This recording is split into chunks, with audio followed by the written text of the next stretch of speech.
Construire des édifices à la gloire de Dieu, c'est bon. Solliciter l'aide des fidèles pour la construction de ces édifices religieux, c'est normal. Mais, je dis bien mais, des cotisations à n'en point finir pour la construction de ces temples, cela donne à réfléchir. Mesdames et messieurs, vous êtes bien dans les sujets qui fâchent.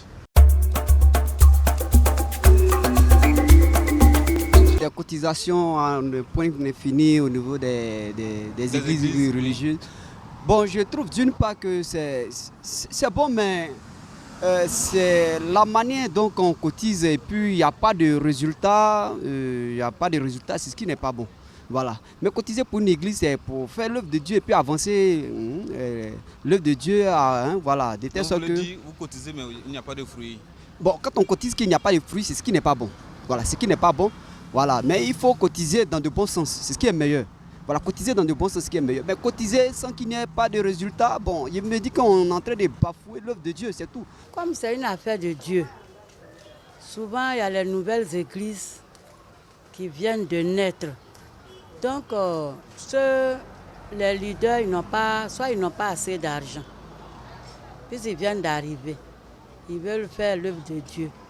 Donc, ils sont obligés de demander un peu aux fidèles de cotiser pour pouvoir construire le temple ou bien faire les dépenses de l'église. Les cotisations ne sont pas mauvaises. Mais depuis, nos mamans font les cotisations. On nous dit que bon, c'est pour le bien de l'église, il y aura des constructions, mais on ne voit rien. Donc j'aimerais savoir si on doit arrêter ou pas. Sinon, c'est bon, mais où l'argent va? Moi, je trouve qu'il y a l'offrande et puis il y a la dîme. Donc, quand on fait la dîme, souvent, bon, c'est une partie qu'on donne lorsqu'on travaille à Dieu. Maintenant, par rapport aux constructions aussi, lorsqu'on donne, une fois que l'église, c'est pour faire avancer l'église. Donc, moi, je trouve que c'est très bien. C'est une bonne chose. Quand les gens disent non, qu'on cotise et puis on cotise seulement. Mais quand on est dans le monde, est-ce qu'on ne cotisait pas pour les funérailles?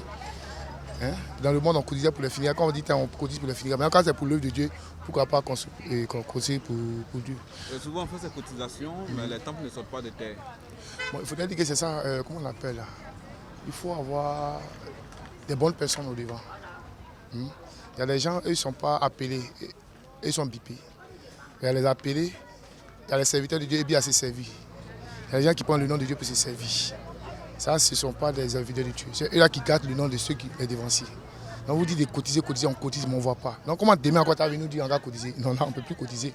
Je prends un exemple comme ça, comme le prophète Raymond Balinfo. Cet homme a fait cotisation, c'est-à-dire il a fait cotiser, pas cotiser, mais il a suppris l'église avec, comment on appelle, matériel d'évangélisation avec une somme de 80 millions. Bon, ces derniers, s'ils viennent nous dire qu'on va faire quelque chose, est-ce qu'on n'a pas fait? Enfin, on a vu les fruits. Normalement, quand vous cotisez, vous devez voir les fruits de ce que vous faites comme cotisation. Comme le dit bien la Bible, au dernier jour, il y aura des faux prophètes. Et c'est ce qu'on voit aujourd'hui. J'en suis même victime actuellement. Je suis un chrétien, protestant méthodiste. Mais j'ai arrêté d'aller à l'église. Pourquoi? Parce que j'ai vu qu'à l'église, il y a trop de cotisations, en réalité. L'église spirituelle a une influence sur l'esprit des fidèles, en fait. Il y a trop d'influence. Voilà, il y a l'argent, il faut des constructions, il faut tout ça. Ils s'enrichissent, c'est vrai qu'on a de grosses voitures, de grosses maisons. Et vous voyez, il faut comprendre aux pauvres que les riches n'iront pas au ciel. Et que c'est les pauvres qui iront au ciel. Ils appauvrissent les gens et ils deviennent plus riches. L'argent est un point essentiel dans la vie. Voilà. Et dans le domaine de l'église, l'argent aussi est essentiel, dans la mesure où ces cotisations peuvent servir à construire les temples, à les réhabiliter et à servir aussi à couvrir les besoins des pasteurs et des prêtres des religieux. Donc je pense que les cotisations ne sont pas du tout à écarter du devant de la main. Mais faire 2, 3, est-ce que c'est pas... À ce niveau, je pense que souvent c'est de l'exagération. Mais souvent aussi, certaines églises, les 2, 3 quêtes sont aussi fondées parce qu'ils ont leurs raisons. La première quête peut servir à réhabiliter l'église. La deuxième quête peut servir à régler les factures. La troisième quête peut servir au déplacement des prêtres, des pasteurs autres.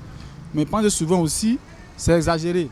Mais souvent, il faut expliquer les raisons, les causes. Il faut dire on va faire cette quête-là pour telle ou telle raison. Mais quand c'est expliqué, quand c'est compris, il n'y a pas de problème. vous êtes dans une église que vous avez participé pour une construction de l'église, que vous avez fait une offrande de 2 millions. À vos grandes surprises que l'église n'a pas été louée, pour vous, vous avez fait la voix de Dieu. Mesdames et messieurs, nous sommes au thème de cette émission, les sujets qui fâchent. Beaucoup de cotisations pour la construction des édifices religieux, d'accord ou pas, le débat peut continuer chez vous.